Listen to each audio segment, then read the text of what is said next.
হুসাইন রাদিয়াল্লাহু তাআলা আনহু দরজার কাছে এসে নক করছেন। দরজায় নক করে বলছেন, দরজা খোলেন, ভিতরে যাব, কাজ আছে। সাহাবী বলছেন, হুসাইন তুমি এখন যাবে না? রাসূল গুরুত্বপূর্ণ বক্তব্য দিচ্ছেন, এখন গেলে বক্তব্যের ব্যাঘাত ঘটবে। চোখ এরকম বড় করে বলতেছে, এই আমার যদি দিবেন আমার দাম নাই, আমার কথার দাম নাই? তোমরা যে নবীর কথা বসে বসে শোনো, সেই নবীর চাইতে আমি হুসাইন কি ছোট? হাজার গুণে বড়। রাস্তা ছাড়। জোরে কোন সুবহানাল্লাহ। বাচ্চা ছোট কিন্তু ঝাল, ওই যে ঝাল, ঝাল বড়। আমার নবীজি বয়ান করছেন, হুসাইনের এই সাহসী বক্তব্য শুনে সাহাবী আর আটকালেন না, না কি বলতে নিয়ে কি বলে ফেলে। দিলাম দরজা খুলে, ভিতরে চলে গেছেন, নবীর সামনে দাঁড়ায় গেছেন। আমার নবীজি লক্ষ্য করে দেখেন, নাতি হুসাইনের মনটা খারাপ, মুখে কোনো হাসি নাই, ভার ভার চেহারা। রাসূল বলছেন, না না, তোমার এমন চেহারা হলো কেন, কি হয়েছে বলো? এবারে বলছে, না না, আমার কি কোনো দাম নাই, আমার কি কোনো সম্মান নাই, কেন কি হয়েছে? আমি দরজায় দাঁড়ায় থাকি, দরজা খুলে দেয় না।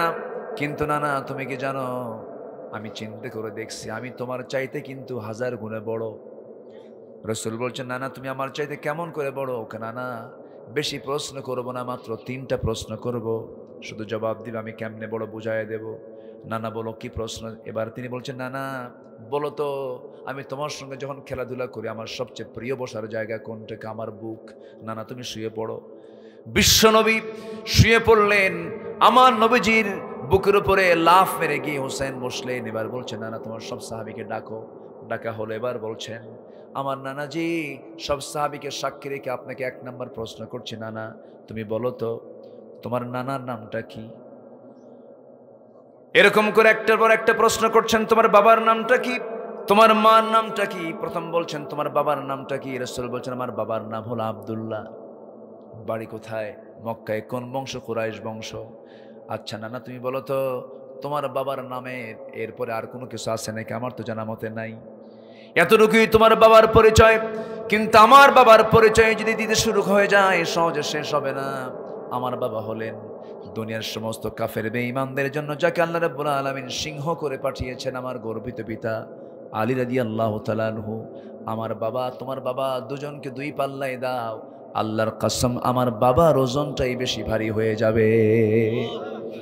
আমার নবীজি ছোট্ট বাচ্চার মুখ থেকে এত বিজ্ঞপূর্ণ, আল্লাহ রাব্বুল আলামিন বলেন, ইল্লা তানফিরু يعذبكم عذابا أليما ويستبدل قوما غيركم ولا تضروه شيئا।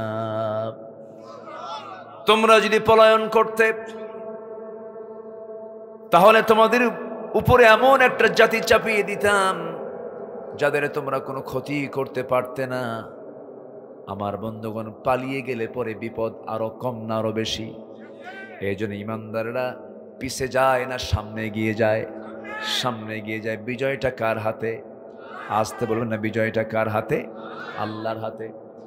এই বিজয়টা টিকিয়ে রাখার জন্য এখন সুন্নাহ দরকার, পদ্ধতি দরকার, আদর্শ দরকার। সে আদর্শটা আল্লাহ রাব্বুল আলামিন সিলেকশন করে দিয়েছেন। লাকাদ কানা লাকুম ফি রাসূলিল্লাহি উসওয়াতুন হাসানাহ লিমান কানা ইয়ারজুল্লাহা ওয়াল ইয়াওমাল আখির ওয়া যাকারাল্লাহা কাসীরা। জোরে বলুন আল্লাহু আকবার। তোমাদের জন্য উত্তম আদর্শের বাস্তব নমুনা কেউ নন, মাত্র একজন ব্যক্তি, তিনি হচ্ছেন মুহাম্মদ সাল্লাল্লাহু আলাইহি ওয়াসাল্লাম।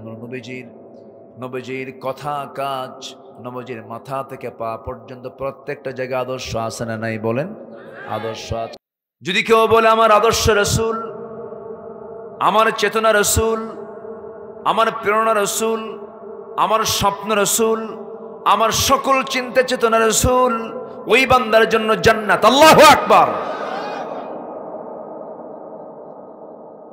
রাসূলকে ছাড়া কোনো উপায় নাই। যদি কোনো বান্দা বলে আমি রাসূলকে ধরবো না, আমি আল্লাহকে ধরবো, আল্লাহ বলবেন, বান্দা আমি তোরে পাত্তা দেব না। আল্লাহ বলছেন বান্দা আমাকে পেতে হলে রসুলকে ধরে আমাকে ধরতে হবে।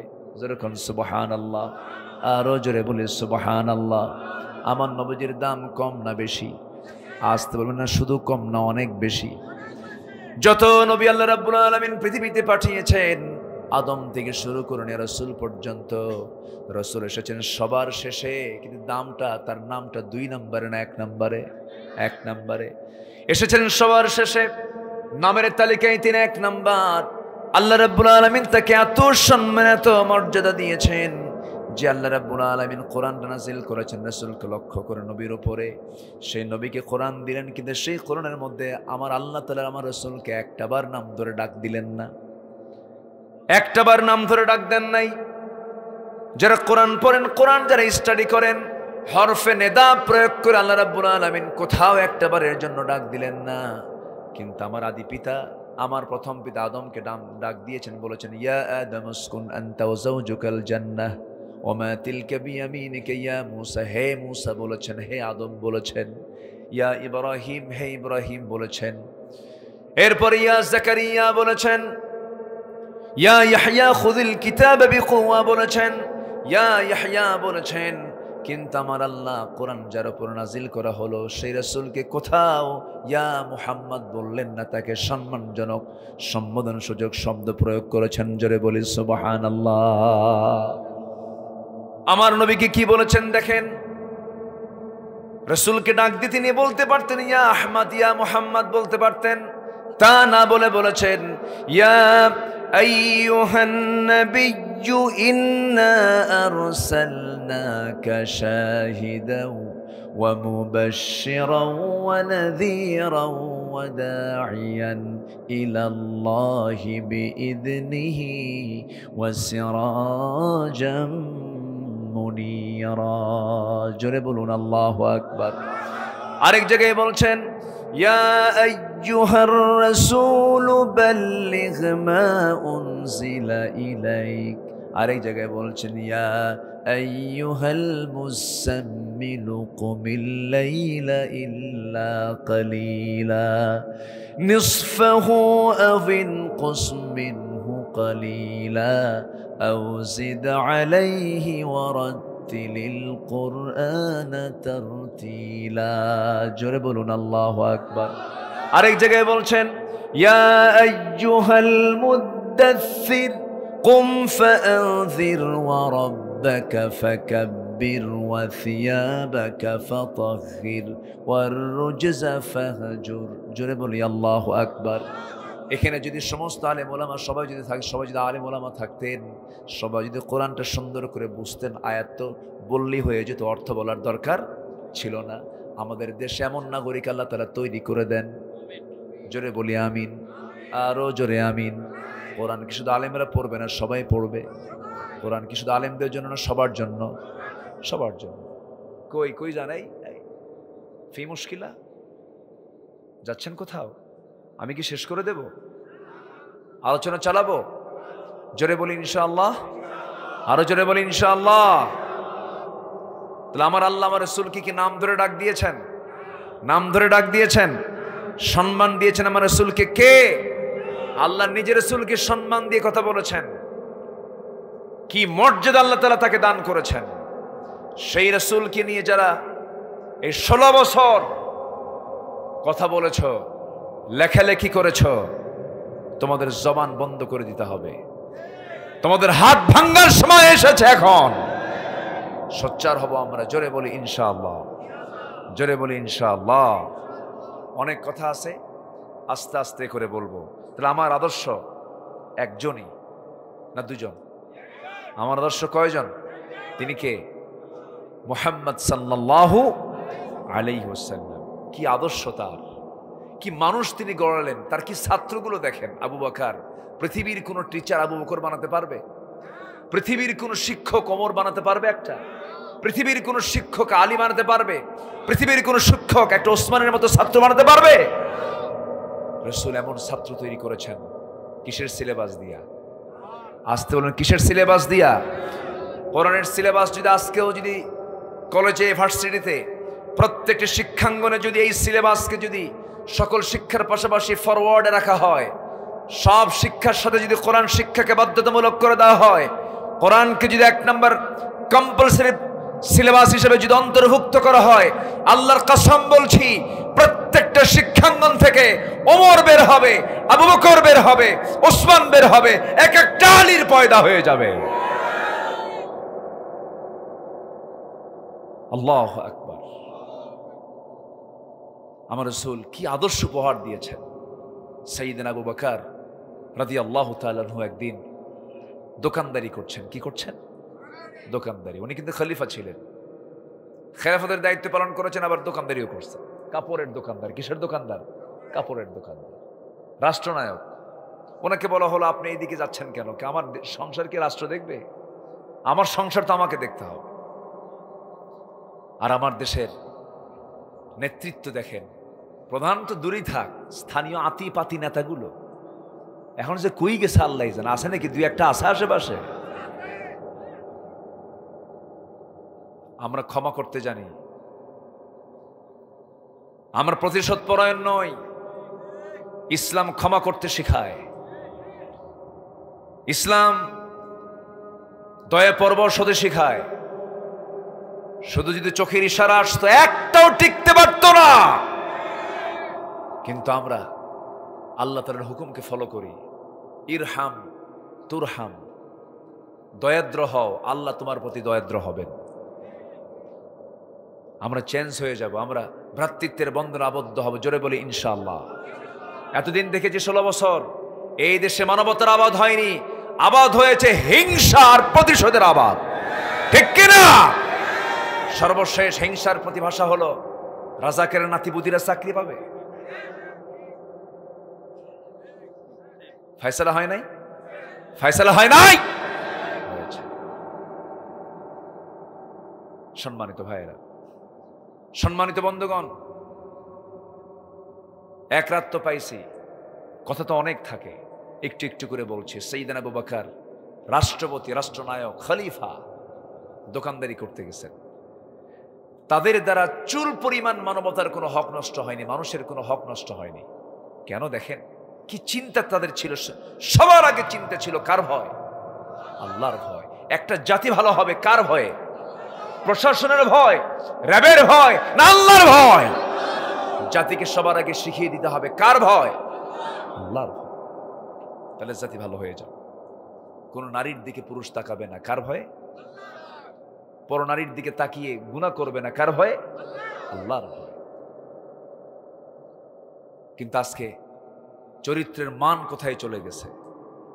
বউ হলো পার্সোনাল একটা সম্পদ। পার্সোনাল। স্ত্রী তো পার্সোনাল না পাবলিক? পার্সোনাল। স্ত্রীকে স্বামী দেখবে, এটা তার জন্য শুধু হালাল। আর সেই বউটাকে R15 উঠায়। R15 নাকি R15 আপডেট ভার্সন। R15 এর ড্রাইভিং সিটটা হলো নিচতলা, আর প্যাসেঞ্জার সিটটা হলো দোতলা। R15 এর প্যাসেঞ্জার সিটে ড্রাইভার স্বামী বসে, আর প্যাসেঞ্জার সিটে দোতলায় বউ বসে, যেন দোতলায় বসা বউটাকে যেন গোটা দিনাজপুরবাসী দেখতে পারে। আমি কি ভুল বলতেছি?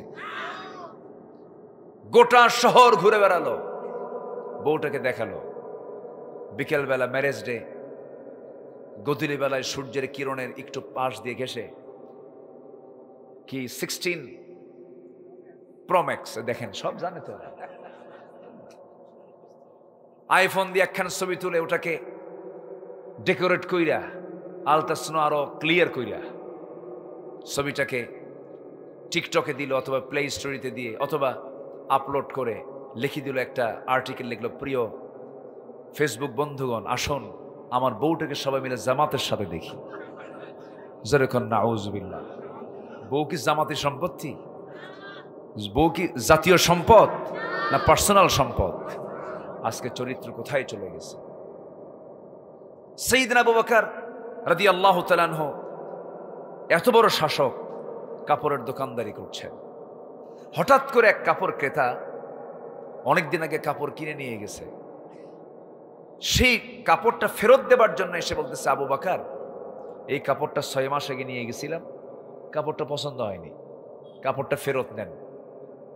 সাইয়েদনা আবু বকর রাদিয়াল্লাহু তাআলা আনহু তিনি কোনো কথা না বলে কাপড়টা ফেরত নিলেন, আর টাকাটা তাকে ফেরত দিয়েই তিনি কান্নায় ভেঙে পড়েছেন, কাঁদতেছেন। তার কান্না দেখে আশপাশের লোকজন বলে ফেলতেছেন, আবু বকর সামান্য একটা কাপড় ফেরত দিয়ে গেছে, তার জন্য তুমি কাঁদো, এর কারণটা কি, হেতুটা কি আমরা তো বুঝে উঠতে পারতেছি না, কি কারণ বলো। সাইয়েদনা আবু বকর বলছেন, শোনো, এই যে কাপড় ক্রেতা আমার থেকে কাপড়টা কিনে নিয়ে চলে গেছে, পছন্দ হয় নাই, 6 মাস পরে আবার আমাকে কাপড়টা ফেরত দিয়ে গেল, আমি কাপড়টা ফেরত নিলাম, আমি তাকে টাকাটা ব্যাক দিয়ে দিলাম, হিসাব শেষ হয়ে গেল। কিন্তু আমি আবু বকর রাষ্ট্র চালাচ্ছি, দেশ চালাচ্ছি, আমার নামাজ, আমার হজ, আমার যাকাত, আমার জিহাদ, আমার সমস্ত জিকির আজকার সব কিছু আমল নামাগুলো নিয়ে যখন কিয়ামতের দিন হাসরের ময়দানে আল্লাহর সামনে হাজির হব, আল্লাহ যদি আমাকে ডাক দিয়ে, যদি এই মহিলার মতো যদি আল্লাহ আমাকে ডাক দিয়ে বলে না, এ আবু বকর তুই আমার দিকে আয়, আল্লাহ আমাকে ডাক দিয়ে যদি বলেন, আল্লাহর ডেকে যদি বলেন, আবু বকর তোর এই যে নামাজ, এই যে রোজা, এই যে হজ, এই যে যাকাত, এই দান সদকা, কোনোটাই আমার দরবারে কবুল হয় নাই, তোর আমল নামা তুই নিয়ে যা, আমি সেই দিন ওই আমল নামাগুলো নিয়ে আমি কোন রবের দরবারে যাব। এই জন্য আমি কান্দি। এই চিন্তা যদি শাসকদের হৃদয়ে থাকে, এই চিন্তা যদি নেতাদের হৃদয়ে থাকে, এই চিন্তা যদি প্রত্যেকটা অফিসারের হৃদয়ে থাকে, এই চিন্তা যদি সচিবালয়ের সমস্ত সচিবদের হৃদয়ে থাকে, এই দেশটা হবে পৃথিবীর সবচেয়ে উন্নয়নশীল দেশ। দেশকে এখন উন্নয়ন করার জন্য আগে হতে হবে কার ভয়ে ভীত? কার ভয়ে ভীত? আল্লাহর ভয়ে ভীত হতে হবে। আমার বন্ধুগণ, সাইয়েদনা ওমর ফারুকের মতো মানুষ দুনিয়ার সংবাদ, দুনিয়ায় জান্নাতের সংবাদ জিনিস জানলেন, দুনিয়াতে বসেই জান্নাতের সংবাদ যার কানে চলে এলো, বলো হলো ওমর ফিল জান্নাহ, ওমর জান্নাতি। ওমর কি জান্নাতি? চলে যাচ্ছেন নাকি? কষ্ট হচ্ছে? যাবেন না? অনুভূতি আল্লাহ আল্লাহ আল্লাহ। আমরা শেষ করে, আমার মনে হয় আর একটু সময় থাকেন, আপনারা থাকলে একটু আলোকিত হয় সব, তাই না? আপনারা কি মনে করেন? একটু বসেন, একটু বসেন। হ্যাঁ, আমরা শেষ করে দেব। আলহামদুলিল্লাহ, অতিথি চিফ গেস্ট এটা কে করে দিয়েছেন? সম্মান কে দিয়েছেন? আমরা শেষটা করে যাই, দোয়াটা করে যাই ইনশাআল্লাহ। কষ্ট দিয়ে ফেললাম না তো আবার? একটু বসেন, একটু বসেন। আমার আবার এটা স্বভাব, আমি কারো উঠতে দেই না, মানে উঠলে আমার আলোচনা হেরে যায়। একটু বসেন। কেন বললাম? আসলে এই বৈঠকের দাম কিন্তু অনেক বেশি। এই মুহূর্তে এর চাইতে বরকতময় জায়গার দ্বিতীয় কোথাও নাই। যতক্ষণ থাকবে এটা আমার জন্য প্লাস। আমার জন্য কি প্লাস? ব্যবসায়িক চিন্তা যদি নিয়ে যদি চিন্তা করি, ব্যবসায়িক চিন্তা যে এই বসে আছে যে এই ব্যবসার লাভটা কি, এই ব্যবসার লাভ এমন তিজারাতাল লান তাবুর, যার কোনো লসই নাই। আল্লাহু আকবার বলেন। দুনিয়ার ব্যবসায় লস আছে না নাই? দুনিয়ার ব্যবসায় লস আছে না নাই? আছে। কিনলাম, সরিষা কিনা রাখলাম, এবার যেরকম লস হবে তা কি জানি? এরকম হয় না? লস হয়, কিন্তু এই ব্যবসায় কোনো লস নাই। ওমরে ফারুকের নাম বললাম। দ্বিতীয় খলিফাকে, ইসলামের দ্বিতীয় খলিফাকে ওমর রাদিয়াল্লাহু তাআলা আনহু। অনেকদিন আগে এক মাহফিলে বললাম, ওমরে ফারুককে চিনেন কে? ছোট্ট একটা ছেলে সামনে থেকে দাঁড়ায় বলে, হুজুর আমি চিনি। কে? আমাদের বাড়ির দোতলায় ভাড়া থাকে।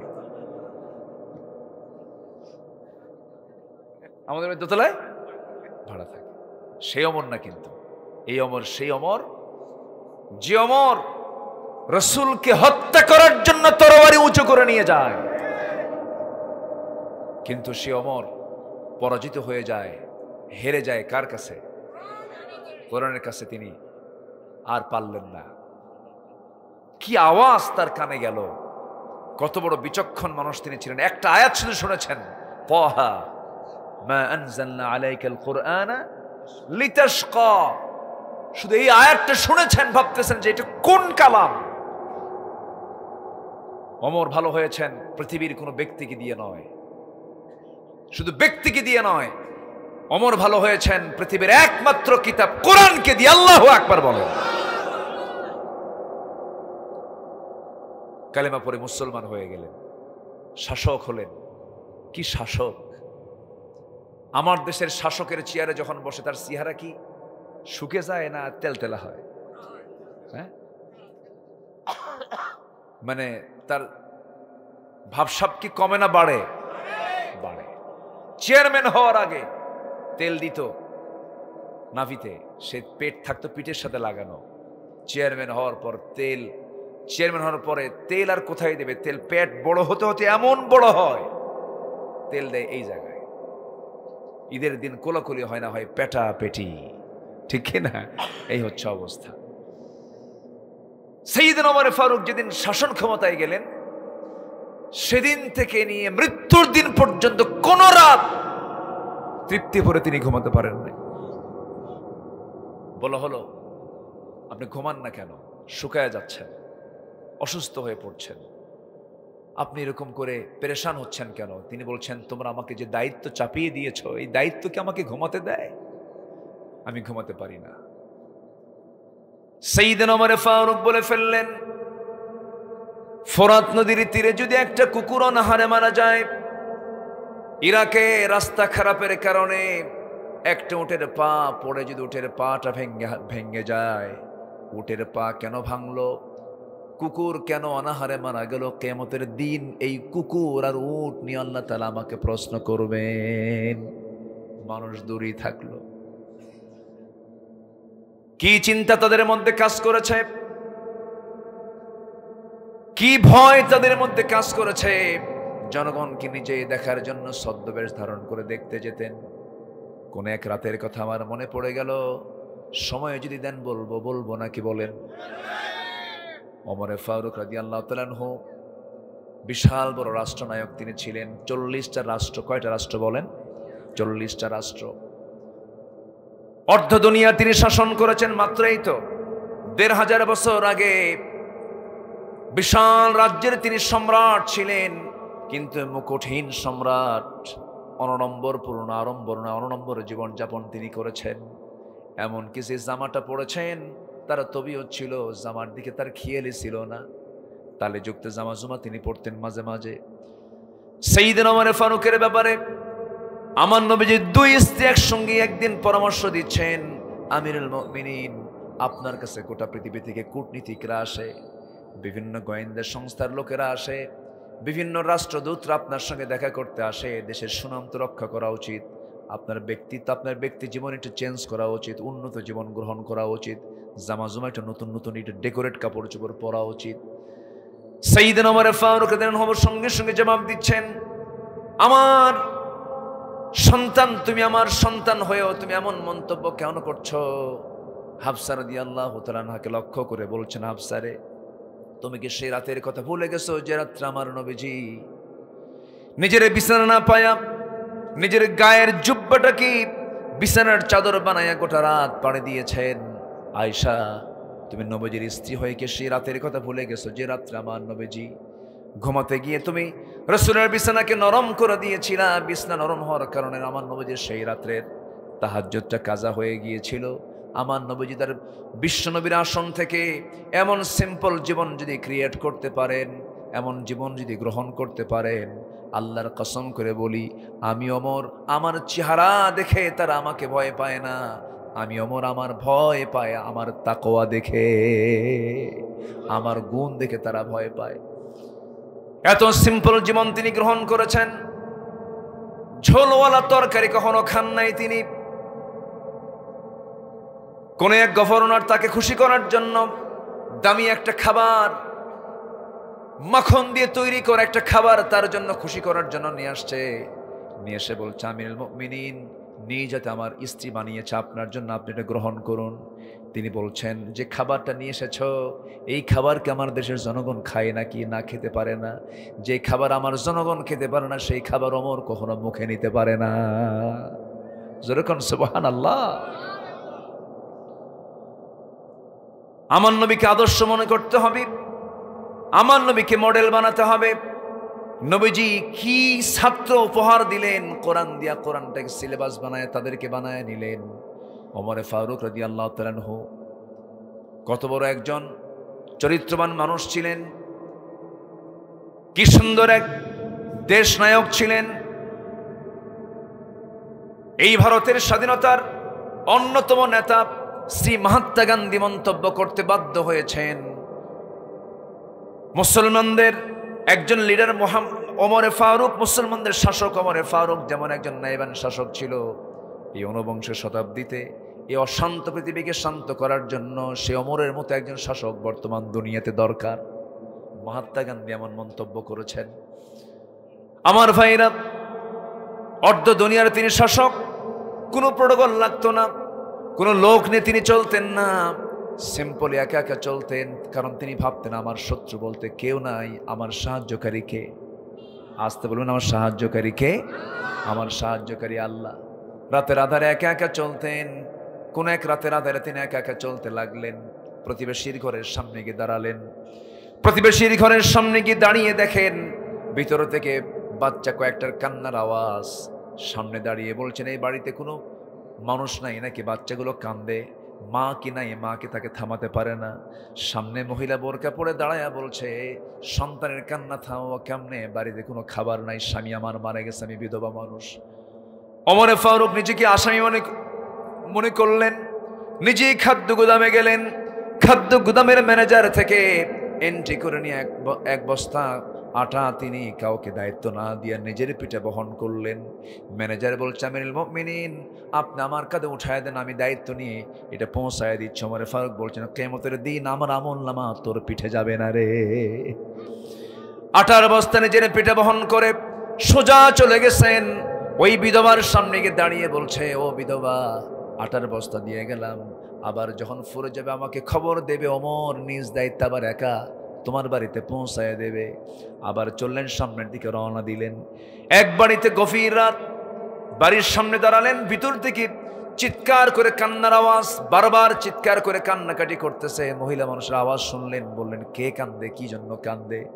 ডেলিভারির ফাংশন, পেটে বাচ্চা, ডেলিভারি হচ্ছে না, নার্সের অভাব, আশেপাশে কোনো নার্স নাই, সেবিকা নাই, কি করা যায়? এত গভীর রাত্রে তিনি কাকে ডাক দিবেন? সোজা বাড়িতে আসলেন। বউটার হাত ধরে বলছেন বউ আমার, আল্লাহর কসম করে বলি আমরা শাসক নই, আমরা হলাম খাদেম। আমরা কি? আমরা খাদেম, আমরা খেদমতের জন্য আসছি। আমার স্ত্রী এখন আমার সঙ্গে, তোমাকে যেতে হবে। স্ত্রীকে সঙ্গী করে নিয়ে রওনা দিলেন। সামনে চলতে চলতে ওই বাড়িটা পেয়ে গেলেন। ওই বাড়ির সামনে দাঁড়িয়ে বলছে স্ত্রী, আল্লাহর কসম করে বলি ভিতরে একজন মহিলা ডেলিভারির যন্ত্রণা হচ্ছে, সন্তান ডেলিভারি হচ্ছে না, ধাত্রী নাই, নার্স নাই। আল্লাহ না করুন যদি এই মহিলার মৃত্যু হয়ে যায় অথবা সন্তানের মৃত্যু হয়ে যায়, নার্সের অভাবে, ধাত্রীর অভাবে, কিয়ামতের দিন আল্লাহ তাআলা আমাকে আসামির কাঠগড়ায় দাঁড় করাবেন, খুনি কাতারে দাঁড় করাবেন। আমার স্ত্রী, আল্লাহর কসম করে বলি আমরা কিন্তু শাসক নই, আমরা হলাম খাদেম। যাও নার্সের দায়িত্ব পালন করো। জোরে কোন সুবহানাল্লাহ। বউকে কি বানায় দিলেন? ধাত্রী বানায় দিলেন। নিজে আটার বস্তা বহন করে বিধবার ঘরে পৌঁছায় দিলেন। এবার সামনের দিকে চলতেছেন। চলতে চলতে আমার নবীর এই প্রিয় সাহাবী ওমর ফারুক রাদিয়াল্লাহু তাআলা আনহু ছোট্ট একটা লাঠি নিয়ে একা একা চলতেছেন গভীর রাত। হঠাৎ করে তার কানে গুনগুন গুনগুন করে বিরহের গান কয়েক লাইন তার কানে আসলে, এক মহিলা গান গাচ্ছে। ওমর ফারুক মনে মনে চিন্তা করছেন এই গভীর রাতে ইসলামী জনপদে তাহাজ্জুদ নামাজ না পড়ে, কোরআন তেলাওয়াত না করে গুনগুন করে বিরহের গান গায়, পুরুষকে পাওয়ার জন্য কোন মহিলা গান গাচ্ছে? এমন সাহসটা কার? তিনি আগে চিহ্নিত করলেন কোন ঘর থেকে আওয়াজটা আসে, ঘর তিনি চিহ্নিত করে ফেললেন, শনাক্ত করলেন। ওই ঘরের দরজার সামনে গিয়ে আওয়াজ দিলেন, কোন মহিলা গান গাচ্ছ? দরজা খোলো। গান বন্ধ হয়ে গেছে, দরজা আর খোলে না। ওমর ফারুক মনে মনে চিন্তা করছেন অবশ্যই আসামি বের করা দরকার। ঘরটা ছিল খেজুর পাতার বানানো বেড়ার ঘর। পিছন দিকে চলে গেলেন, টান মারলেন, বেড়া ভেঙে গেল। সামনে গিয়ে দাঁড়ালেন, ভিতরে দাঁড়ালেন। দাঁড়িয়ে দেখেন সামনে প্রদীপ একটা জ্বালানো, একজন মহিলা দাঁড়িয়ে আছে, মাথার মাথায় কাপড় মুড়ানো, পর্দার পরিবেশ রক্ষা করে সে দাঁড়িয়ে আছে। ওমরে ফারুক বলছেন, মহিলা এমন করে গভীর রাত্রিতে তাহাজ্জুদ নামাজ না পড়ে গুনগুন করে গান গাও কেন? এই অধিকার তোমাকে কে দিয়েছে? এটা তো ইসলামী রাষ্ট্র, এটা ইসলামী জনপদ। মহিলা এবার সাহসিকতা নিয়ে বলতেছে, আপনার পরিচয়টা কি? আমি চিনি না আপনাকে, আমি আপনাকে জানি না, চিনি না, তবে আমি গান গেয়েছি, এটা আমার জন্য একটা অপরাধ হতে পারে, কিন্তু আপনি আমার ঘরের মধ্যে ঢুকে একটা দুইটা তিনটা নয়, পরপর চারটা বড় বড় দোষ করেছেন, আমি আপনাকে ছাড়বো না। সাইয়েদনা ওমর ফারুক নিজের পরিচয় গোপন করলেন, গোপন করে বলছেন, কি কি দোষ করেছে আমাকে একটা একটা করে বলো। এবার বলতেছে, নাম্বার 1 দোষ হলো আপনি যখন ঘরের মধ্যে ঢুকবেন সালাম দিয়েছেন নাকি না, অনুমতি পেয়েছেন নাকি না, সালামও দিলেন না, অনুমতিও পেলেন না। লা তাদখুলু বুয়ুতান গায়রা বুয়ুতিকুম হাত্তা তাস্তানিসু ওয়া তুসাল্লিমু আলা আহলিহা। সালাম না দিয়ে ঢোকা যাবে না, অনুমতি না নিয়ে ঢোকা যাবে না। এমনকি নিজের বাড়িতে যখন আমি দূর দেশ থেকে যখন বাড়িতে যাব, আগে ইনফর্ম করতে হবে, স্ত্রী আমি আসতেছি বাড়িতে। অনেকে চোরের মতো আসে না, এরকম আসে না? যদি কোনো ব্যক্তি অন্য কোনো বাড়ির জানালায় গিয়ে যদি উকি মারে, রাসূল বলেছেন তার চোখটা কানা করে দাও, তার চোখটা কানা করে দাও। এটা প্রাইভেসি লঙ্ঘন, এটা হারাম কাজ। ওমরে ফারুককে লক্ষ্য করে বলা হলো, সালাম দিলেন না, অনুমতি নিলেন না, আমার ঘরের বেড়াটা ভাঙলে, আমার স্বামী নাই, আমার সম্পদ নষ্ট করলেন। নাম্বার 4 হলো আপনি একজন পরপুরুষ, আমি একজন পরনারী, আপনি আমার ঘরের মধ্যে ঢুকে আমার পর্দার একটু হলেও খেলাফ করলেন। এই 4টা ভুলের জন্য আমি আপনাকে ছাড়বো না। ওমরে ফারুক বলছেন, কি করবো কও? সকালবেলা হবে, তোমাকে ধরে নিয়ে ওমরের পার্লামেন্টে চলে যাব, তোমার বিরুদ্ধে আমি মানহানির মামলা দায়ের করব। কার সামনে কয়? কার সামনে বলতেছে? কার সামনে বলতেছে? মহিলা তো জানে না যে এটা কে, এই তো মহিলার চিনে না। সাইয়েদনা ওমর ফারুক এবার বলছেন, ও মহিলা, যেই ওমরের নামটা তুমি মুখে উচ্চারণ করতেছ, আমার জানা মতে, আমি যতটুকু জানি, ওমর লোকটা তেমন একটা ভালো না। আচ্ছা, নিজের কথা কি ভালো বলা যায়? আচ্ছা, ভালো বলা যায়? এই কথা বলার সঙ্গে সঙ্গে মহিলা খেপে গিয়ে বলতেছে, কার বিরুদ্ধে তুমি কথা বলো? দোষ তো আরেকটা যোগ হলো, দোষ আরেকটা। এবার মহিলা জবাব দিচ্ছে, সাক্ষী দিচ্ছে, আমার বিশ্বাস এই আকাশের নিচে, জমিনের উপরে, গোটা পৃথিবীর ভিতরে যদি আল্লাহর সবচেয়ে পছন্দের একজন বান্দা থাকে, তার নাম হচ্ছে ওমর। ওমরে ফারুক চোখের পানি ফেলতে ফেলতে আল্লাহকে সাক্ষী রেখে বলছেন, আল্লাহ, এই বান্দির দোয়া তুমি আল্লাহ কবুল করে নাও। তারা জনগণের কাছ থেকে রায় নিয়েছেন, জোর কইরা না দিল থেকে। বলেন, জোর করে না দিল থেকে? আর আমার দেশে 16 বছর হলো অস্ত্র দেখায়া, ঠিক কিনা? অস্ত্র দেখায়। সাইয়েদনা ওমর ফারুক রাদিয়াল্লাহু তাআলা আনহু এবার মহিলাকে লক্ষ্য করে বলছেন, মহিলা, তুমি কি সত্যি মামলা দিবা? কেন মামলা দেব না মানে? আলোচনা শুনবেন? আগ্রহ আছে? কিন্তু এই মহিলা তো জানে না যে এই লোকটা হলো শাসকদের শাসক, এই লোকটা হলো প্রশাসকের প্রশাসক, তার ঢুকতে কোনো অনুমতি লাগে না। আচ্ছা, চোর ধরতে কি পুলিশের অনুমতি লাগে? এই চোর আসতেছে, কিন্তু চোর ধরা যাবে? চোর ধরা যাবে? ধরা যাবে। সম্মানিত ভাইয়েরা, অনেক কথাই তো ছিল, অনেক কথা রয়ে গেছে। আমাকে সময় দিচ্ছেন তো নাকি? কিন্তু বিপদে ফেলে দিলাম কিনা জানি না, একটু কাজ ছিল সবারই। আমিও চলে যাব, অনেক দূর কষ্ট করে আসছি, আমিও যেন যেতে পারি। আমি স্বপ্নেও ভাবিনি যে আজকে মাহফিল এখানে বাস্তবায়ন হবে। এত বৃষ্টি, গোটা রাস্তা আমি বৃষ্টি পাইছি, প্রচুর বৃষ্টি হয়েছে, এখানেও হয়েছে। কিন্তু আল্লাহ তাআলা এই টাইমটা কোরআন শোনার জন্য একটু আমাদেরকে অবকাশ দিয়েছেন। আকাশে কিন্তু মেঘ আছেই, আকাশে মেঘ মজুদ আছে। আল্লাহর যে সংসার, আল্লাহর যে পরিকল্পনা, সেই জায়গায় কি ভুল ধরার মতো যোগ্যতা আমাদের আছে? সব জানেন কে বলেন তো? যখন বৃষ্টি তখন বৃষ্টি দেন, যখন বৃষ্টি দরকার নেই তখন বৃষ্টি দেন না। এই নিয়ে আমাদের কোনো ক্লেম আছে, অভিযোগ আছে? সব পরিকল্পনা কার? আল্লাহ তাআলা। একটু মনক্ষুণ্ণ হওয়া যাবে না। সম্মানিত ভাইয়েরা, তাহলে একটা বিষয় ক্লিয়ার, রসুলকে মানলে আমরা চরিত্রবান হব, রসুল আদর্শকে মানলে আমরা পৃথিবীর সেরা আদর্শ আমাদের ভিতরে কাজ করবে, ঠিক কিনা বলেন?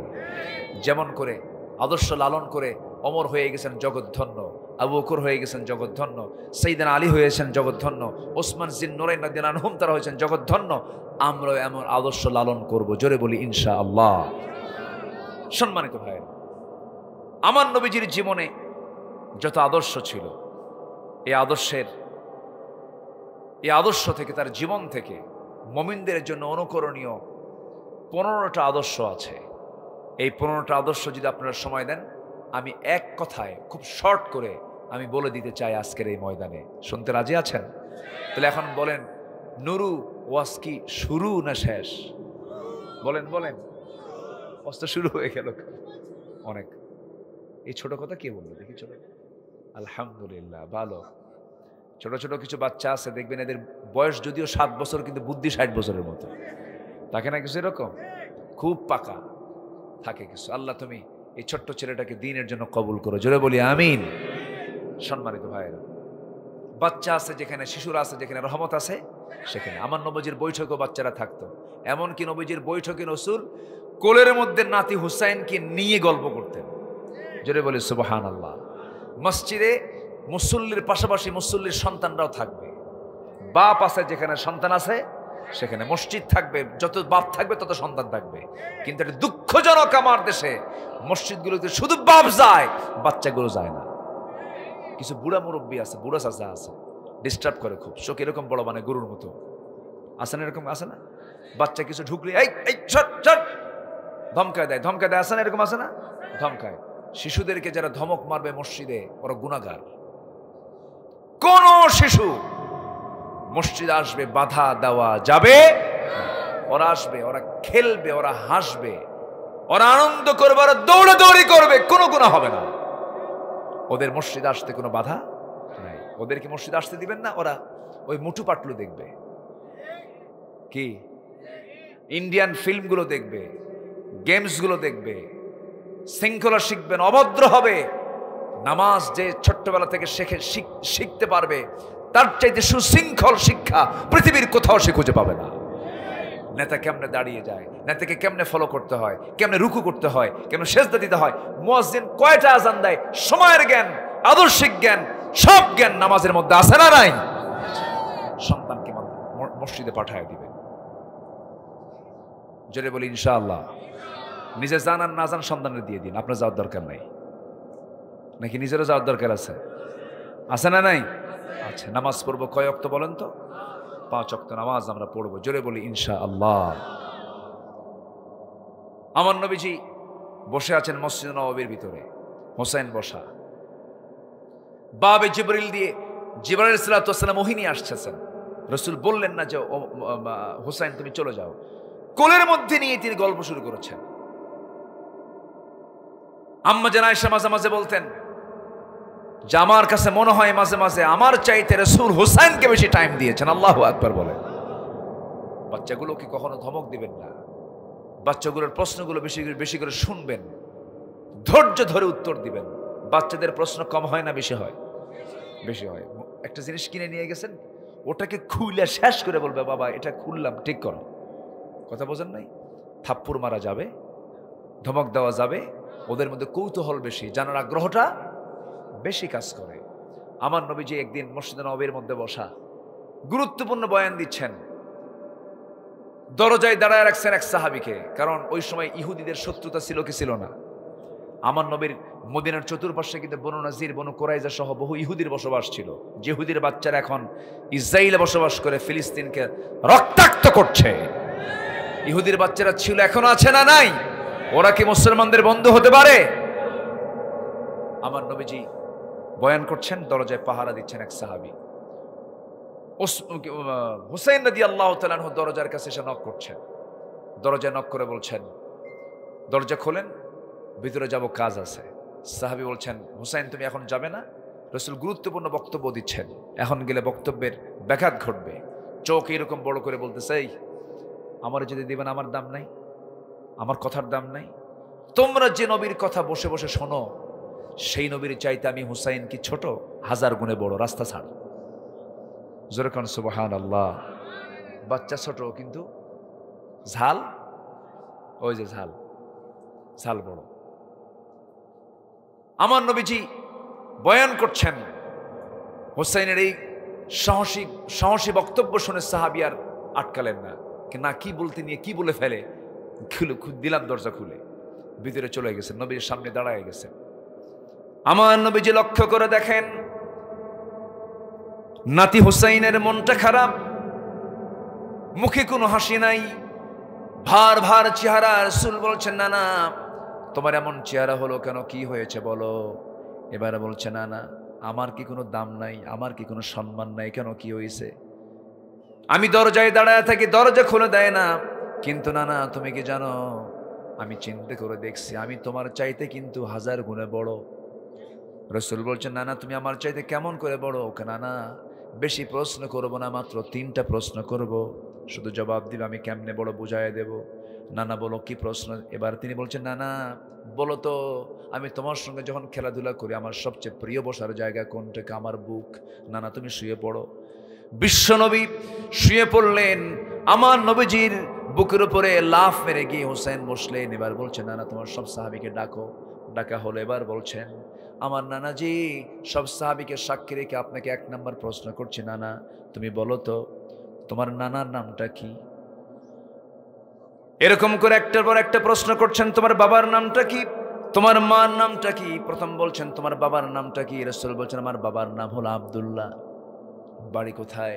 মক্কায়। কোন বংশ? কুরাইশ বংশ। আচ্ছা নানা তুমি বলো তো তোমার বাবার নামের এরপরে আর কোনো কিছু আছে নাকি, আমার তো জানা মতে নাই। এতটুকুই তোমার বাবার পরিচয়, কিন্তু আমার বাবার পরিচয় যদি দিতে শুরু হয়ে যায় সহজে শেষ হবে না। আমার বাবা হলেন দুনিয়ার সমস্ত কাফের বেঈমানদের জন্য যাকে আল্লাহ রাব্বুল আলামিন সিংহ করে পাঠিয়েছেন আমার গর্বিত পিতা আলী রাদিয়াল্লাহু তাআলা আনহু। আমার বাবা তোমার বাবা দুজনকে 2 পাল্লায় দাও, আল্লাহর কসম আমার বাবার ওজনটাই বেশি ভারী হয়ে যাবে। আমার নবীজি ছোট্ট বাচ্চার মুখ থেকে এত বিজ্ঞপূর্ণ এত গভীর চিন্তা সুলভ কথাগুলো শুনে আমার নবীজির কলিজা ভরে যাচ্ছে। এবার বলছেন, না না কি প্রশ্ন 2 নাম্বার বলো। এবার বলছেন, না তোমার মার নামটা কি আমেনা, বাড়ি কোথায়? মদিনা। এতটুকুই তার পরিচয় শেষ। কিন্তু না তুমি কি জানো আমার মার পরিচয়টা কি। আমার মাকে তুমি যদি না দেখো তোমার মন খারাপ হয়ে যায়, তোমার দেহের টুকরা কলিজার টুকরা। জান্নাতের সমস্ত রমণীদের সর্দারিনী খাতুনে জান্নাত মা ফাতিমা, আমার মা ফাতিমাকে 1 পাল্লায় দাও, তোমার মা খাদিজাকে 1 পাল্লায় দাও। আল্লাহর কসম করে বলি আমার মা ফাতিমার ওজনটাই বেশি ভারী হয়ে যাবে। আমার নবীজি হাসি দিচ্ছেন, আবার চোখের কোনা বেয়ে টপ টপ করে পানি পড়ছে। আচ্ছা আমার নাতি কি সুন্দর করে জবাব দিচ্ছে। এবার বলছে, না না নাম্বার 3 প্রশ্ন বলো তো তোমার নানার পরিচয়টা কি। রাসূল বলছেন, আমার নানার নাম হলো হাফস জোহরি, বাড়ি তার কোথায়? মদিনায়। কি করতেন? ব্যবসায়ী ছিলেন। এতটুকুই তার পরিচয় শেষ। এবার বলছে, না না তুমি বলো তো আমার নানার পরিচয়টা কি। আমার নানার পরিচয় দেওয়া শুরু হলে পরিচয় সহজে শেষ হবে না, পৃথিবীর কেউ শেষ করতে পারবে না। আমার নানা হলেন সর্বকালের সর্বযুগের সর্বশ্রেষ্ঠ মহামানব মুহাম্মদ সাল্লাল্লাহু আলাইহি সাল্লাম। আমার নানাকে 1 পাল্লায় দাও, তোমার নানা ওহাব জহরিকে 1 পাল্লায় দিয়ে দাও। আল্লাহর কসম করে বলি আমার নানার ওজনটাই বেশি বেশি ভারী হয়ে যাবে। আমার নবীজি কথাগুলো শুনলেন, বুকে জড়িয়ে ধরে বলছেন, নানা রে আজকে যুক্তির দিক থেকে আমি তোমার কাছে হেরে গেলাম। এই জামান নবীজি ছোট ছোট বাচ্চাদেরকে লালন করতেন, কাছে কাছে টানতেন, পাখির খবর রাখতেন, তাদের সঙ্গে গল্প গুজব করতেন, খেলতেন পর্যন্ত। বরঞ্চ দেখা যেত শিশুরা আকর্ষণীয় খেলাধুলা ছেড়ে রাসূলকে যখন দেখতো সব খেলা ছেড়ে নবীর সামনে এসে তার সঙ্গে খেলাধুলায় ব্যস্ত হয়ে পড়তো। যেরকম সুবহানাল্লাহ। আমার নবীর আদর্শ কেমন ছিল? স্ত্রীর সামনে যেতেন স্বামী হয়ে যেতেন, সন্তানদের সামনে যেতেন বাবা হয়ে যেতেন, যুদ্ধে যেতেন যোদ্ধা হয়ে যেতেন, নামাজে দাঁড়াতেন ইমাম হয়ে যেতেন। এমন কোনো সাইড নাই। বিচারপতির চেয়ারে বসতেন, আদর্শ নেই বিচারপতি হয়ে যেতেন। অতএব এই পৃথিবীতে আদর্শ যদি গ্রহণ করতে হয় সে আদর্শই গ্রহণ করব আমরা। যে রাসূল বলেছেন সাহাবীরা দিনের বেলা আমি যা করি সব বলে দাও, ও আমার স্ত্রীরা রাত্রেবেলা যা করি তা তোমরা সব বলে দাও। আমার ভিতর বাহির 24 ঘন্টার জামল সব ওপেন করে দাও। সেই নেতৃত্বে আমাদের মারা দরকার। আসুন না রাসূলকে আমাদের জীবনের সকল জায়গায় মেনে নিই। আল্লাহ কবুল করুন। জোরে বলি আমিন, আরো জোরে আমিন। নবীজির জীবন থেকে মুমিনদের জন্য অনুকরণীয় আদর্শ হলো 15টা। কয়টা বলেন তো? একটাও কি বলছি? কিন্তু আমি তো কষ্ট দিচ্ছি আপনাদেরকে মনে হয়।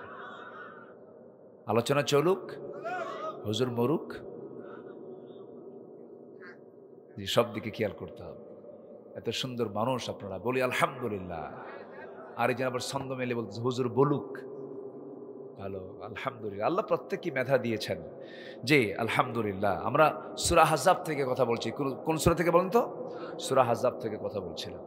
তো মুমিনদের জন্য অনুকরণীয় 15টি আদর্শের একটি আদর্শ হচ্ছে আল্লাহর পথে প্রজ্ঞা, উত্তম পন্থায় দাওয়াত দেওয়া। আমরা দাওয়াতি কাজ করব, জোরে বলি ইনশাআল্লাহ। আরো জোরে বলি ইনশাআল্লাহ। দাওয়াত দিতে তাড়াহুড়ো, ধৈর্যহীনতা না ধৈর্যশীলতা?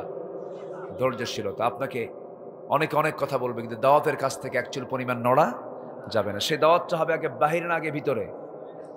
আগে বাহিরে না আগে ভিতরে? ভিতরে। অনেক হাজি আছে বউ বোরকা পরে না, বউকে নিয়ে হাজি সাহেব গোটা শহর ঘোরে, মানে আধুনিক হাজি। কি হাজি বলেন তো? এরকম টেটিমার্কা হাজি আছে না নাই? আছে। দাওয়াতি কাজ করতে হবে আগে ভিতরে। আগে কোথায় বলেন তো? আগে ভিতরে কালিমার দাওয়াত। রাসূল প্রথম দাওয়াত দিয়েছেন কোথায়? ঘরে। আগে দাওয়াত দিয়েছেন কোথায়? ঘরে। কু আনফুসাকুম ওয়া আহলিকুম নারা। ওরে সবাই তো উত্তর দেয় দেখি, এটা কমন পড়ে গেছে।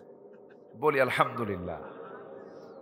উদউ ইলা সাবিলি রাব্বিকা বিল হিকমাহ ওয়াল মাউইযাতিল হাসানাহ ওয়াজাদিলহুম বিল্লাতী হিয়া আহসান। বলি আল্লাহু আকবার। নাম্বার 2 হলো সাহসিকতা। রাসূল থেকে আমরা কি পেয়েছি? রাসূল কি দুর্বল ছিলেন? হিজরতের রাতে যখন তিনি হিজরত করতেছিলেন, দাঁড়ায় আছে শত্রু বাহিনী, সাথী আবু বকর সিদ্দিক রাদিয়াল্লাহু, তিনি তো থরথর করে কাঁপতেছেন আর কাঁদতেছেন। রাসূল বলছেন কাঁদো কেন? কেন কাঁদো? ওই যে শত্রু দাঁড়ায় আছে। রাসূল বলছেন না, ইন্নাল্লাহ মা'ানা, দুজন শুধু আমরা নই, আমরা তিনজন আছি, আমাদের সাথে আল্লাহ তাআলা আছেন। ভয় না সাহস? ভয় না সাহস? সাহস। এই পৃথিবীর বিজয় আনতে হলে সাহস দরকার। কি দরকার? মরব কয়বার? বলেন মরব কয়বার? পুরুষ হইয়া না সাহসী হয়ে? সাহসী হয়ে। দোয়া করব, রব্বানা আফরিগ আলাইনা সাবরাও ওয়া সাব্বিত আকদামানা। আল্লাহু আকবার বল। নাম্বার 3 হলো ধৈর্য ধারণ করা। ধৈর্য আছে যার, বিজয় আছে তার। ধৈর্য আছে যার, সংসার আছে তার। যেমন সংসার জীবনে ধৈর্য দরকার, ব্যবসা করতে গেলেও ধৈর্য দরকার, নেতৃত্ব দিতে গেলেও ধৈর্য দরকার। দেখবেন চেয়ারম্যান কত গালি খায়, যদি চেয়ারম্যান গালিগুলো মাথায় নেয়, চেয়ারম্যান করা সহজ না কঠিন? কঠিন ব্যাপার। ব্যবসা করতে গেলে বহু ধৈর্যের প্রয়োজন হয়ে যায়, পরিবারে চালাতেও ধৈর্যের প্রয়োজন হয়। বউয়ের সঙ্গে স্বামী, এই সংসার জীবনে সব মিল কি হয় নাকি বলেন? ধৈর্যের দরকার আছে না নাই বলেন? স্বামী স্ত্রীর মধ্যে দ্বন্দ্ব লাগলে পরে সবচেয়ে বেশি ধৈর্য ধরবে কে? স্বামী নাই স্ত্রী? দেখেন কিচ্ছু কয় না, হুজুর নিজের দায়িত্ব নেব না। ভালো করে বলেন। এই তো কেবল লাইনে আসছে। বলেন বলেন। স্বামী স্ত্রীর মধ্যে দ্বন্দ্ব লেগেছে, এখানে সবচাইতে ধৈর্যের পরিচয় দিতে হবে কার? স্বামী। যার স্বামী নাই, যার বয়ফ্রেন্ড আছে, সেখানে কি করবে? হ্যাঁ, বয়ফ্রেন্ড গার্লফ্রেন্ড কি আছে ইসলামে? আসতে বলবেন না? আছে, আছে, আছে। লিভ টুগেদার করছে, আকাম কুকাম গুলো করতেছে, এগুলোর পেছনে অবশ্যই প্রশাসন দরকার আছে না নাই? সম্মানিত ভাইয়েরা, ধৈর্যের পরিচয় দিতে হবে। রাগ, রেগে যাবেন তো হেরে যাবেন। দুবাই থাকে স্বামী, বউ থাকে দেশে, ওখান থেকে ভিডিও কলে হুমকি ভারে, শোন বেশি কিছু করলে কিন্তু তালাক দিয়ে দেবো। আছে কিন্তু দুবাই, আছে কোথায় বলেন তো? দুবাই থেকে হুমকি মারে, রাগের ঠেলায় ভিডিও কলে শেষ পর্যন্ত তালাক দিয়া আমাদের কাছে এসে বলে, হুজুর কাম তো সারছি, তালাক দিছে। কেমনে হুজুর? 100 তালাক দিছে। কত তালাক দিছে? তালাক কি 100 হয়? তালাকের সিস্টেম ইসলামে আছে না নাই? কোরআনে কয়টা সূরা আছে? 114টা। কোরআনে কয়টা সূরা? 114 সূরার একটা সূরা হলো সূরাতুত তালাক। সূরাতুত তালাক। তাহলে তালাকটা কত গুরুত্বপূর্ণ যে একটা সূরার নামকরণ করা হয়েছে তালাক। আর সেই তালাকের সিস্টেম না বুঝে না জেনে মেরে দিল দুবাই থেকে সেঞ্চুরি মেরে দিয়ে বলে, হুজুর কাম তো সারছে, এখন হুজুর ফিরে আনার কি কোনো উপায় আছে? দেখছেন মার্ডার টার্ডার করে ফিরে আনার কোনো উপায় আছে? তাহলে এই জায়গায় কি ধৈর্যের দরকার ছিল কি ছিল না বলেন? ধৈর্যের দরকার ছিল। হুজুর তালাক তো দিছি, শাশুড়ি শুদ্ধ তালাক দিছে, যেরকম নাউজুবিল্লাহ, শাশুড়ি তালাক হয়। এই সমস্ত অপকর্ম থেকে আল্লাহ তাআলা আমাদেরকে হেফাজত করুন, জোরে বলি আল্লাহুম্মা আমিন। অসংখ্য পরিবার আছে জেনার পরিবার, স্বামী স্ত্রী পরিচয় দিয়ে তারা সংসার করছে, কিন্তু এই মুখে তালাক এনে বারবার তালাক দিয়া সেই সমস্ত জেনার সংসার তারা বাস্তবায়ন করছে, আছে কিনা বলেন? আচ্ছা, এগুলো করা যাবে না। আল্লাহ তাআলা আমাদের ধৈর্য ধরার তৌফিক দান করুন, জোরে বলি আমিন। সুমহান চরিত্র একমাত্র একজনের, তিনি হচ্ছেন মুহাম্মদ সাল্লাল্লাহু। নাম্বার 5 হলো পরিবারের প্রতি দায়িত্বশীল আমার রাসূল ছিলেন। বউয়ের হক আদায় করেছেন, মেয়ের হক আদায় করে, মেয়েকে বিয়ে দিয়েছেন। অনেক বাবা আছে মেয়েকে বিয়ে দিয়া মেয়ের আর কোনো খবর টবর রাখে না, এরকম বাবা আছে না নাই? কিন্তু আমার নবী যে মেয়েকে বিয়ে দিয়ে 3 দিন যেত না ফাতিমাকে না দেখলে পরে আমার রাসূলের, আল্লাহু আকবার বলে। কিছু বাপ আছে মেয়েদের কোনো খবরই না, বরঞ্চ খবর তো রাখি না, সম্পত্তি যা আছে ছেলের নামে লিখে দেয়। হারাম বাবা, এগুলো হারামি বাবা, আছে না নাই? মেয়েদেরকে বঞ্চিত করে সম্পদ থেকে, এগুলো হচ্ছে অকৃতজ্ঞ, এগুলো হচ্ছে নরাধম। এই সমস্ত আদর্শ পিতারা হতে পারে না। পরিবারের প্রতি দায়িত্বশীল মানে সকল সম্পদ সমানভাবে সকল সন্তানদের সামনে বন্টন করা হলো একটা আদর্শ পিতার দায়িত্ব, ঠিক কিনা বলেন? আচ্ছা, আমানতদারিতা ন্যায় বিচার করেছেন মুহাম্মদ সাল্লাল্লাহু আলাইহি ওয়াসাল্লাম। নাম্বার 7 হলো এতিম নিকটাত্মীয় প্রতিবেশীদের প্রতি আচরণ করেছেন সুন্দর। অনেক আয়াত ছিল, রেফারেন্স ছিল, সময় তো নাই, সময়ের অভাবে আমি বলতে পারছি না। নাম্বার 8 হলো আল্লাহর বিধানের প্রতি শর্তহীন আনুগত্য, আমার নবীর জীবনের অনুকরণীয় আদর্শ। আল্লাহর জন্য দ্বীনের কাছে কঠিন পরিস্থিতিতে সবর ধরা, এটা আমার নবীর জীবন থেকে আমরা শিক্ষা পেয়েছি। ঈমানের পথে অবিচল থাকা, ঈমান এনেছি, ঈমান আনা সহজ, কিন্তু টিকে থাকা কঠিন। টিকে থাকবো আমরা, জোরে বলি ইনশাআল্লাহ। জীবনের সকল জায়গায় ভরসা করবো কার উপরে? আসতে বলবেন না, কার উপরে? আল্লাহর উপরে। সবকিছুতে যে বান্দার তাওয়াক্কুল 16 আনা, তার বিজয়ের 16 আনা। আল্লাহু আকবার বলে। কখন আল্লাহর প্রতি ভরসা আমরা এক মুহূর্তের মধ্যে ছেড়ে দেব না, সবসময় ভরসা রাখবো কার উপরে? ওয়া তাওয়াক্কাল আলাল্লাহ ওয়া কাফা বিল্লাহি ওয়াকিলা, তাই না? আছে না এরকম আয়াত? আছে না? এরপর ফাইদা আযামতা ফাতাওয়াক্কাল আলাল্লাহ ইন্নাল্লাহা ইউহিব্বুল মুতাওয়াক্কিলিন। সম্মানিত ভাইরা, আমরা তাওয়াক্কুল করব আল্লাহর উপরে। কোনো বাবার দরবারে যাব না, বাচ্চা হয় না বাবার দরবারে যা সেজদা মারে, আছে নাকি এগুলো? এলাকায় আছে কিছু এগুলো? কোনো বাবার দরবারে যাবেন না। শোনেন, একটা কথা বলি, মন খারাপ করা যাবে না। ভণ্ডামির চিত্র জাস্ট চিত্রায়িত করার জন্য বলতেছি আমি। আচ্ছা, আপনি কি কোনোদিন শুনেছেন এরকম অ্যাভেলেবল কি দেখেছেন যে ডাক্তারের বইয়ের সিজার লাগে? বলেন, ডাক্তারের বইয়ের কিন্তু সিজার খুব কমই লাগে, কিন্তু আপনার বউ আমার বউ শুধু ক্লিনিকে ঢোকা মাত্রই সিজার ছাড়া হবে না, পজিশন খুব খারাপ। আচ্ছা বলেন তো, মানুষ ছাড়া কোনো প্রাণীর কি সিজার লাগে? আজ থেকে সিজার লাগে? সিজার লাগে? লাগে না। তাহলে ডাক্তারের বইয়ের সিজার লাগে না। এরপরে হুজুরের বাড়িতে মিলাদ হয় না। কি কথা কি বুঝতেছেন? হুজুরের বাড়ি মিলাদ হয়? হুজুর জানে যে এর মধ্যে কি আছে, দরকার নাই, কিন্তু হুজুর ঠিকই মিলাদ পড়ায়, নিজের বাড়িতে মিলাদ হয় না। তাহলে ডাক্তারের বইয়ের সিজার লাগে না, হুজুরের বাড়িতে মিলাদ হয় না। নাম্বার 3, পীরের বউ পীরের মুরিদ হয় না, কারণ বউ জানে আমার পীর সাহেব কোন জাতের। কি কথা কি বুঝতেছেন আপনারা? কোন দরবারে যাবেন না, কোন মাজারে যাবেন না, সেজদা দিবেন না, কোন মান্নত এগুলো করা যাবে না। সম্পূর্ণ ভরসা করতে হবে কার উপরে? আল্লাহর উপরে। ছেলে দিবেন কে? মেয়ে দিবেন কে? দেবেন না কে? ফয়সালা কার? কার ফয়সালা বলেন? ছেলে হলেও কে? মেয়ে হলেও কে? দেন না কে? আল্লাহ। এটা নিয়ে কোনো ক্লেম করার কোনো দরকার? কিছু মূর্খ আছে বউর দোষ দেয়, তোর পেট আসলেই পচা, যেরকম নাউজুবিল্লাহ। এগুলো ভুল চিন্তা, ভ্রান্ত চিন্তা। সব কার ফয়সালা বলেন? আল্লাহর ফয়সালা। সম্মানিত ভাইয়েরা, আজকে পীর মুরিদের অবস্থা, আমি পীরকে কখন আমি খারাপ চোখে দেখি না। পীর ভালো, হক্কানি যদি হয়, আল্লাহওয়ালা যদি হয়, নবীজির সুন্নাহ যদি পরিপূর্ণ থাকে, সেই পীরকে মানতে আমার কোনো আপত্তি নাই। কিন্তু আমার দেশে অধিকাংশ দরবারের মধ্যে এখন ভেজাল আছে না নাই? বলেন, আসতে বলবেন না, আছে না নাই? যত বড় বড় দরবার দেখবেন সেখানে শিরকের আকড়া হয়ে দাঁড়িয়েছে। এই জন্য আমরা এই ব্যাপারে সচেতন থাকবো, আমরা সজাগ থাকবো, আমাদের ঈমান যেন ওই সমস্ত শয়তানরা চিন্তাই না করতে পারে। জি। নাম্বার 12 হলো কাজে কর্মে পরামর্শ করবো, একা একই গোয়ানি করে কোনো কাজ করব না। আল্লাহ তাআলা পরামর্শ নামে একটা সূরা দিয়েছেন। একার মধ্যে ভুল থাকবে, 10 জনের মধ্যে ভুল থাকলেও সংশোধন হয়ে যাবে। এটা কার কথা? আল্লাহ বান্দাকে পৃথিবীতে পাঠাবেন। আল্লাহ নিজেই বলছেন, ওয়াইদ ক্বাল রাব্বুকা লিল মালাইকাতি ইন্নী জাইলুন ফিল আরদি খলিফা, আমি পৃথিবীতে মানুষ পাঠাবো।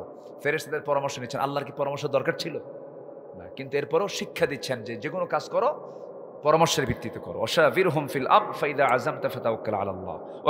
এরপরে কুফরের প্রতি কঠোরতা, কুফরের প্রতি আমরা কখনো নরমশীল হব না। আশিদ্দাউ আলাল কুফার রুহামাউ বাইনাহুম। এরপর মুমিনদের ব্যাপারে আমরা রহমশীল হব। পরস্পর আমাদের ভিতরে যে ভ্রাতৃত্ব থাকবে এটা হবে অত্যন্ত দিল থেকে, মন থেকে মুহাব্বত থাকতে হবে। 1 আনা না 16 আনা। আমাদের ভ্রাতৃত্ব যত মজবুত হবে, ইহুদি খ্রিস্টান তত পরাজিত হবে। আমাদের ভ্রাতৃত্ব যত মজবুত হবে, বাতিল শক্তি সবগুলো পরাজিত হয়ে যাবে।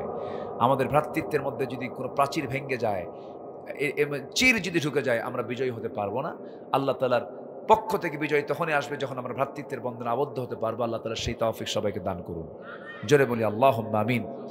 ওমর ফারুকের কিছু কথা কিন্তু বাদ পড়ে গেছে, মনে আছে আপনাদের? শুনবেন কথাগুলো? আচ্ছা, এই বছর না সামনের বছর?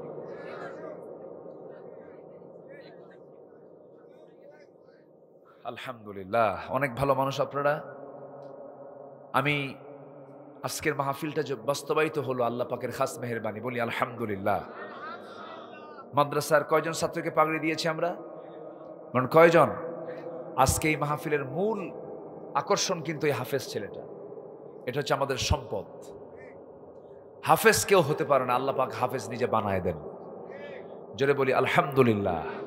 হাফেজ কেউ হতে পারে না, আল্লাহ হাফেজ বানায় দেন। তার বড় প্রমাণ হচ্ছে ওই আয়াত, লা তুহাররিক বিহি লিসানাকা লিতাআজালা বি। হে রাসূল, আপনি নিজের জিহ্বা এত আওড়াবেন না, মুখস্থ করার জন্য তাড়াহুড়ো করবেন না। আমি নিজে আল্লাহ তাআলা কোরআনটাকে আপনার সিনার মধ্যে জমা করে দেব। তাহলে কোরআনকে মুখস্থ করেন, আল্লাহ জমা করে দেন। আল্লাহ জমা, তাহলে যাদের সিনায় কোরআন জমা হয় তারা কি এমনি আম বান্দা না খাস বান্দা? বলেন, আম বান্দা না খাস বান্দা? খাস বান্দা। হাফেজদেরকে সম্মান করবেন। 5 ইমের হেফাজতের সেই শাপলা চত্বরে কর্মসূচিতে যে হত্যাযজ্ঞ, যে ধ্বংসযজ্ঞ ইতিহাস তৈরি করেছিল, তার ফলাফল হচ্ছে আজকের ফলাফল। আলেমদের রক্ত বড় বিষাক্ত। এটা যার গায়ে লেগে যাবে সে জ্বলে পড়ে সারখার হয়ে যাবে। সম্মানিত ভাইয়েরা, হাফেজ ছেলেটার দস্তারবন্দি হলো এই মাদ্রাসায়। সেই এতিম, এখানে এতিম ছাত্ররা কিছু পড়াশোনা করে। এই হফাজুল কোরআন যারা, কোরআনের যারা হাফেজ যারা, এদের আশেপাশে আমাদের একটু থাকার দরকার আছে না নাই বলেন তো? আছে। এই ফিলিং স্টেশনটা কার? পাম্পের মালিককে আসছে কি? ও ওনার, উনি মাদ্রাসার জন্য কিছু জায়গা দান করেছেন, বলি আলহামদুলিল্লাহ। 300